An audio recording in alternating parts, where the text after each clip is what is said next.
অ এতিয়াই ৰেকিবুল হক আগতে কি নাম আছিল হিন্দু নামটো কি আছিল হিন্দু নামটো মই দিয়া নাই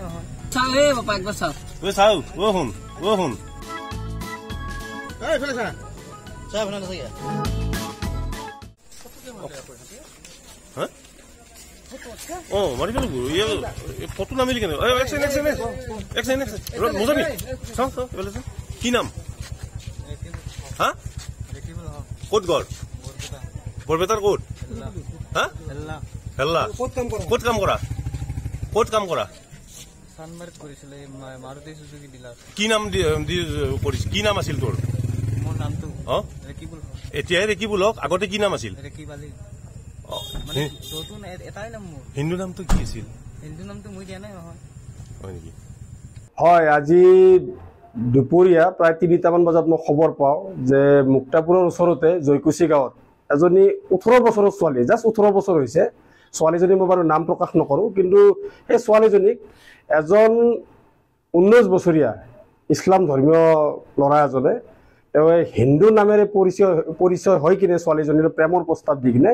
আৰু সেই ছোৱালীজনীক গুৱাহাটী ফুৰাব লৈ নিম বুলি পিছত ছোৱালীজনীক লৈ শ্বিলং পালেগৈ আৰু তাতে আপোনাৰ এটা কোঠালিত মানে কি হোটেলৰ কোঠালিত সি বেয়া কৰ্ম কৰিছে আৰু সেই কথাখিনি সেই ল'ৰাজনে নিজেই স্বীকাৰ কৰিছে ছোৱালীজনীও স্বীকাৰ কৰিছে কিন্তু কথাটো হ'ল যিমানখিনি আগবাঢ়ি আৰু সেই ল'ৰাজনৰ মোবাইলতে মানে সেই ছোৱালীজনীৰ ভিডিঅ' ফটো কিছুমান বস্তু আছিলে সেইবোৰ বস্তু যেতিয়া পোৱা গ'ল সেইটো তাৰে ৰাইজে ডিলিট কৰাই দিলে কিন্তু সেই বস্তুখিনি লৈ কিনে আকৌ ব্লেকমেইলিং কৰি সেই ছোৱালীজনীক সেই ল'ৰাজনৰ লগত অহাৰ কাৰণে যিটো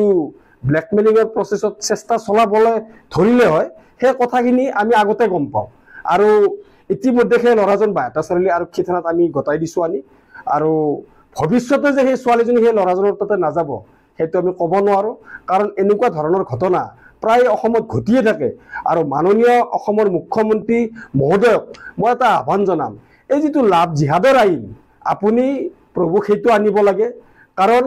বহুত হিন্দু যুৱতী বহুত হিন্দু আই মাতৃসকল এই ইছলাম ধৰ্মীয় লোকসকললৈ লাভ জিহাদৰ কবলত পৰি গৈ আছে আৰু এই বস্তুটো যদি বন্ধ কৰিব লাগে তো অসমত শীঘ্ৰে লাভ জিহাদৰ আইনখন বলবৎ কৰিব লাগে।